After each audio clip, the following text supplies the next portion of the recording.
कोलकाता में trainee doctor से दुष्कर्म और हत्या के विरोध में देश भर के डॉक्टरों के साथ ही प्रदेश के 3000 डॉक्टर हड़ताल पर चले गए हैं। इंदौर में भी जूनियर डॉक्टर के साथ इंडियन मेडिकल एसोसिएशन ने भी 24 घंटे काम बंद हड़ताल की है। जब तक पीड़िता को न्याय नहीं मिल जाता तब तक यह हड़ताल जारी रहेगी। देखिए ये खास रिपोर्ट। कोलकाता में महिला डॉक्टर के साथ दुष्कर्म और फिर हत्या के मामले में देश भर के डॉक्टर्स आक्रोशित हैं। कोलकाता से प्रारंभ हुआ विरोध अब पूरे देश में फैल गया है। मध्य प्रदेश में भी जूनियर डॉक्टर्स के अलावा इंडियन मेडिकल एसोसिएशन के अलावा होम्योपैथी व आयुर्वेदिक कॉलेज के छात्रों ने भी इस आंदोलन का समर्थन किया। शनिवार को इंडियन मेडिकल एसोसिएशन ने 24 घंटे काम बंद रखने का ऐलान किया था।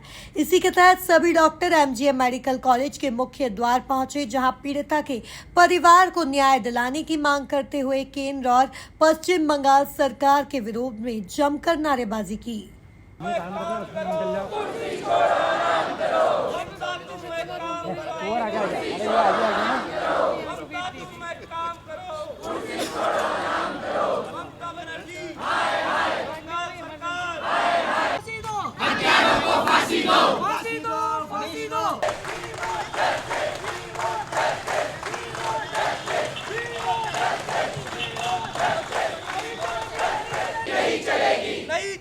नहीं चलेगी, तानाशाही नहीं चलेगी। We want justice, we want justice, we want justice, we want justice, we want justice, we want justice, we want justice, we want justice, we want justice, we want justice। यारों को फांसी दो, फांसी दो, फांसी दो।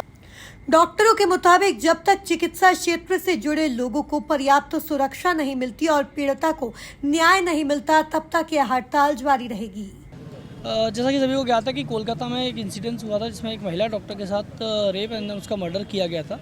उसके अगेंस्ट में जब कोलकाता के ही उसी मेडिकल कॉलेज के लोगों ने जब आंदोलन किया तो उस आंदोलन पर एक हमला किया गया। उसके विरोध में हम सभी लोग आंदोलन कर रहे हैं।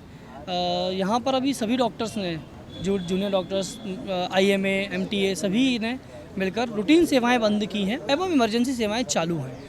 ऑन एवरेज प्रदेश के सभी डॉक्टर लगभग सभी डॉक्टर्स ने मिलकर ये डिसीजन लिया है और आगे चल के अभी हम लोग ये आंदोलन किस रूप में ले जा रहे हैं इसकी आज एक मीटिंग कॉल की है। उसके बाद हम आपको सूचित करते हैं कि इसमें आगे हम लोग क्या स्टेप लें। देखिए अभी जब तक कुछ केंद्र सरकार, चूँकि हमें वेस्ट बंगाल सरकार से तो कोई आशा बची ही नहीं है, जब तक केंद्र सरकार कोई ठोस कदम नहीं उठाती है, जैसे कि हमारी डिमांड्स हैं सेंट्रल फोर्सेस जो फोर्सेस आती है वहाँ पहुँचाई जाए, डॉक्टर्स के लिए सेंट्रल प्रोटेक्शन एक्ट लागू किया जाए जो कि है लेकिन एनफोर्स नहीं किया गया। बहुत फोर्सफुली एकदम स्ट्रिक्टली उसको एनफोर्स करने की ज़रूरत है।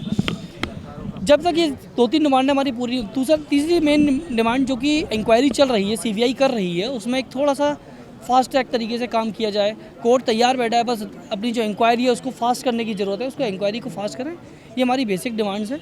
और वुमेन सेफ्टी की डिमांड हमारी शुरू से रही है कि यहाँ जो हर स्टेट में लगभग हर MP में पूरे MP में वुमेन सेफ्टी की जो डिमांड है वो लोग बार बार उठाते रहे हैं। इस आंदोलन के जरिए आज हम फिर उसे उठा रहे हैं कि कम से कम आप अस्पताल में एक ऐसा एनवायरनमेंट क्रिएट करें जहाँ पर जो महिला डॉक्टर्स हैं वो लोग सुरक्षित महसूस होकर काम कर सकें। बिल्कुल ज़रूरी है, बहुत ज़रूरी है, क्योंकि हम लोग ऐसे एनवायरनमेंट में काम करते हैं जहाँ पे हमें कंटिन्यूसली बहुत सारी भीड़ से डील करना पड़ता है। लोग आते जाते रहते हैं हॉस्पिटल में, सरकारी हॉस्पिटल के सेटअप में हम काम करते हैं तो यहाँ पे बहुत सारी भीड़ रहती है। साथ में अगर हमारा वर्क ऐसा हो कि हमें इमरजेंसी डील करना पड़ रहा है, हमें कैजुअल्टी डील करना पड़ रहा है, हमें ICU डील करना पड़ रहा है, तो वहाँ पर बहुत सारे लोग कई बार जब उनके परिजन दुखी अवस्था में होते हैं तो वो उनका ऐसे इमोशंस आते हैं कि वो हमारे ऊपर अटैक करने पर आ जाते हैं। तो उस तरीके से हमारी आए दिन झड़प होती रहती है। हम करना चाहें या ना चाहें वो हमारे वर्क का नेचर है कि इस तरीके से होता है। तो इसके लिए हमें सुरक्षा बहुत ज़रूरी है, सिक्योरिटी होनी चाहिए टाइट, जो कि हमारी प्रोटेक्शन के लिए हर समय अवेलेबल रहे हॉस्पिटल में। क्योंकि हमारा जो है फिज़िकल, हम लड़कियों का जो हम काम करते हैं जो हॉस्पिटल में, वो हम हर एक से नहीं लड़ सकते हैं। हम लोग सिर्फ उनको समझा सकते हैं और हमारा जो है सिक्योरिटी के लिए पूरे समय कोई रहना चाहिए। जी देखिए, आप ये जो अभी वर्तमान परिस्थिति बन गई है तो ये सिर्फ डॉक्टर्स के लिए नहीं बल्कि सारी महिलाओं की सुरक्षा का एक मुद्दा है और बहुत ही गंभीर मुद्दा है। सबसे बड़ी बात आप समझिए कि इस बात को लेके रिक्लेम दी नाइट ऐसा करके कि भाई महिलाओं को भी रात में बाहर निकलने का अधिकार है, पूरे भारत भर में प्रदर्शन चल रहा था। ऐसा ही आरजी कार मेडिकल कॉलेज में उसकी तैयारी चल रही थी और उस दौरान गुंडों ने उनके ऊपर हमला किया। तो ये सुरक्षा पे कितना बड़ा प्रश्न चिन्ह है। तो इसलिए यह अपने आप में एक बड़ा मुद्दा है और निश्चित रूप से हम आह्वान करेंगे कि पूरा समाज तब तक रोड पर आए जब तक कि जो कोलकाता की आरजी कार की निर्भया है उसको न्याय नहीं मिलता है। साथ ही साथ आप सब जानते हैं कि हमारी जो जूनियर डॉक्टर्स हैं वो 24 घंटे जो हमारे कैंपस है उसमें काम करती है और बेखौफ होकर काम करती है। अब क्या वो ऐसे माहौल में काम कर पाएंगी? जी, आज आप देखिए कि इंडियन मेडिकल एसोसिएशन ने आज सुबह 6 बजे से कल सुबह 6 बजे तक राष्ट्रव्यापी बंद रखा है। तो आईएमए हमारी सबसे बड़ी बॉडी है जिसमें भारत के सारे डॉक्टर्स जुड़े हुए हैं। साथ ही साथ इंडियन होम्योपैथिक एसोसिएशन और अन्य एसोसिएशन ने भी हमें समर्थन दिया है और वो भी हमारे समर्थन में काम बंद कर रहे हैं। तो चिकित्सा जगत का तो लगभग पूरा समर्थन है ही है। अन्य जो गैर चिकित्सकीय संगठन है उसका भी हमें समर्थन लगातार प्राप्त हो रहा है और वो भी हमारे आंदोलन में शरीक हो रहे हैं।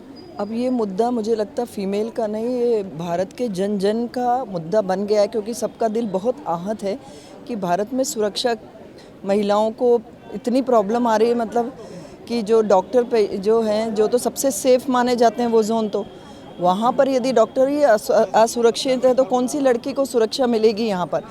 तो इस तरीके का कुछ ना कुछ तो कानून होना चाहिए कि जहाँ पर महिलाएं अपनी सुरक्षा महसूस करें और अपने सभी काम को, आईटी में भी रहती हैं, पुलिस में भी रहती हैं, डॉक्टर्स भी रहती हैं, मतलब वो अपने काम को बहुत अच्छी तरीके से, वो भारतीय संस्कृति हमारी इतनी अलग थी तो ये सब कैसे हो गया, तो उसको वापस से अपने को बैक करना पड़ेगा अपने संस्कारों पर। जूनियर डॉक्टर और इंडियन मेडिकल एसोसिएशन की हड़ताल के कारण मरीजों को खासी परेशानी का सामना करना पड़ा। हालांकि अस्पताल प्रबंधन का दावा है कि उन्होंने इंटर्न सहित निजी अस्पतालों के डॉक्टर की सेवाएं ली हैं ताकि मरीजों को किसी तरह की परेशानी न हो। Bureau report, MP news, Indore.